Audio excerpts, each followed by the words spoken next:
Bonjour à tous, bienvenue sur la chaîne Iki Movies, la chaîne de présentation de mes achats en Blu-ray DVD. Donc aujourd'hui, je vais vous présenter Pandorum, un film que j'ai trouvé dans un cache pour vraiment pas très cher, hein. C'était dans le bac à promo. Ce film, je l'ai en DVD, hein. Je voulais passer le pas de le prendre en Blu-ray. C'est un, comment dire, c'est un film angoissant, hein, c'est un film d'anticipation, un film de SF avec des créatures. Ce film est un huis clos dans un vaisseau spatial, hein. Bon, ça reprend, hein, les grands thèmes qu'on a pu voir avant, hein, le classique Alien, etc., hein, avec des créatures, sauf qu'ici, les protagonistes se réveillent de capsules cryogéniques et en fait ils s'aperçoivent à leur réveil que le noyau du vaisseau va exploser, il est instable, hein. Euh, il s'avère que à bord du vaisseau, hein, il y a des créatures inquiétantes, terrifiantes qui sont à bord. Je vous le conseille. Alors, par les producteurs de Resident Evil, ça veut rien dire, hein, puisque je trouve que ce film est au-dessus des Resident Evil. Voilà. Par le contenu, le jeu d'acteur, c'est vraiment pas mal. C'est vraiment pas mal. Voilà, à la croisée d'Alien et The Descent. Je vous le conseille. C'est pas un film culte, hein, mais c'est un super divertissement. Si vous avez aimé Event Horizon, ça traite un peu des mêmes choses. Ensuite, le film suivant, cultissime, hein, The Mask avec Jim Carrey, hein. Ça, c'est le film, le cartoon, un cartoon quoi. Euh, je l'avais pas en DVD. Maintenant, bah voilà, en Blu-ray, il était temps, hein. Je l'ai revu. Les scènes, les effets spéciaux, ça reste bien fait quoi. À l'époque, c'était une superbe claque, hein, et Jim Carrey, c'est un super rôle, hein. Je vois aucun autre acteur interpréter The Mask, hein. C'est fun, c'est une super comédie familiale. Il y a beaucoup d'humour. Sancho le cubain. Ensuite, le film suivant, Le Nouveau Monde, qui était dans une offre Amazon avec les fameux 2 acheteurs gratuits, hein. Film écrit et réalisé par Terrence Malick, le réalisateur de La Ligne Rouge et The Tree of Life. C'est des films qui visuellement sont beaux.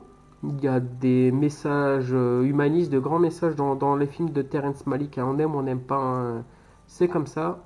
Les deux précédents, je les ai vus. Je n'ai pas vu Le Nouveau Monde avec Colin Farrell, Christopher Plummer et Christian Bale.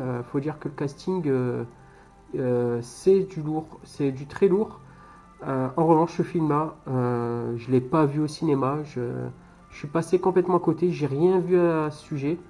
Je ne sais pas ce qu'il vaut. Je suis pas allé voir les critiques ni sur divers sites. Mais en tout cas, quand il était présent dans l'offre, j'ai sauté sur l'occasion. Ça va être une belle épopée, je pense, une belle aventure pour un film qui doit durer quand même voilà, 2h52. Il y a de quoi faire, un bon film pour le dimanche après-midi. Voilà.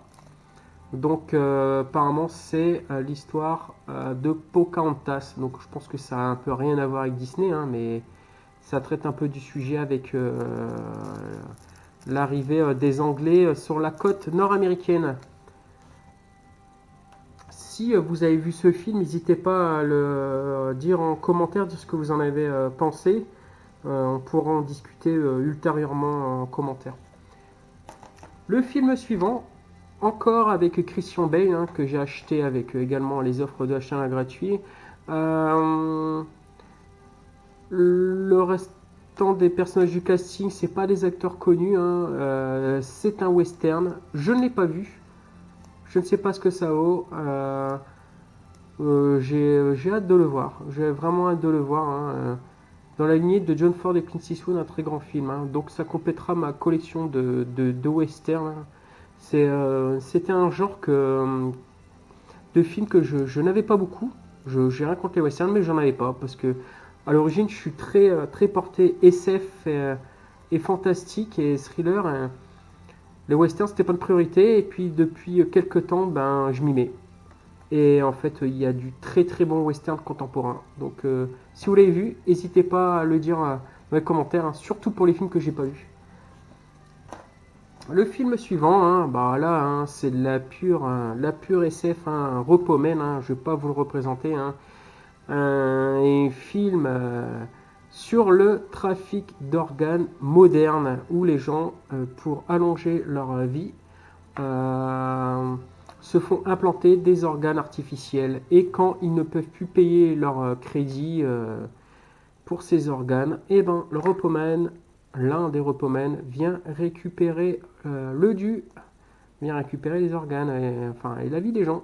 Donc par contre, je l'ai acheté dans un cache temps promo, hein. Il était dans le bac pas cher, hein, avec la fameuse zine rouge, hein. Étiquette collant, le boîtier il va être changé, hein. Mais très bon film. Le film suivant, Agents très spéciaux, Code Uncle. Donc film que j'ai découvert sur l'affiche Netflix et je ne l'ai pas regardé parce qu'il était dans une offre. J'aime assez les films de Guy Ritchie, hein, notamment pour Snatch, hein, et Sherlock Holmes. Et c'est ce qui a porté mon intérêt, hein. Guy Ritchie avec Henry Cavill. Je me dis pourquoi pas, hein. En plus il y a Alicia Vikander, hein. Ça mettra du beurre dans les épinards, comme on dit. Film d'agents secrets, agents très spéciaux. Je ne connais pas le pitch, rien. Je vois piste son Dolby Atmos. Donc pourquoi pas. Tout public, ça sera, je pense, un bon divertissement. Le film suivant, Conjuring 2, le cas Enfield. Alors j'avais déjà en ma possession le premier film que je trouvais sympa, très honnêtement. C'est pas culte, c'est bien réalisé, c'est bien amené, les personnages sont bien. Enfin, c'est du film d'horreur contemporain parfait, bien lissé, hein, on va dire, les Conjuring. C'est du film qui est fait pour cartonner au box-office. J'avais pas énormément d'attentes sur le 2, hein, sur les dossiers de Ed et Lorraine Warren, hein. J'avais pas me dit ah, ça fait encore une suite. Bon, ça traite d'un autre sujet, d'un autre cas de maison hantée, mais j'ai préféré celui-ci au premier. J'ai vraiment préféré celui-ci qui se passe dans la banlieue de Londres, dans cette petite bourgade avec cette famille et ses enfants, avec cette maison hantée. J'ai beaucoup plus apprécié celui-ci avec une piste son Dolby Atmos qui dépote. Ça déboîte. Donc le film est bon. Le film suivant est La forme de l'eau, le film oscarisé de Guillermo del Toro. Alors c'est magnifique. Les couleurs, les décors, la musique, il n'y a rien à jeter. L'ambiance de ce film est magnifique. Alors, comment dire, le sujet qui est traité, on a l'impression que c'est du déjà vu. Voilà, c'est l'histoire en fait. C'est La Belle et la Bête, hein, une forme de La Belle et la Bête fantastique avec cet homme poisson. C'est génial, c'est beau. C'est très beau à voir. C'est très beau. Je vous le conseille. Et en 4K, l'image est magnifique. Et ensuite, le fameux GTO coffret, l'intégrale. Je vous le conseille. C'est génial, c'est marrant, c'est fun. C'est l'histoire d'un professeur un peu pervers, ancien voyou. C'est très drôle. Voilà, la vidéo est terminée. Merci d'avoir visionné la vidéo.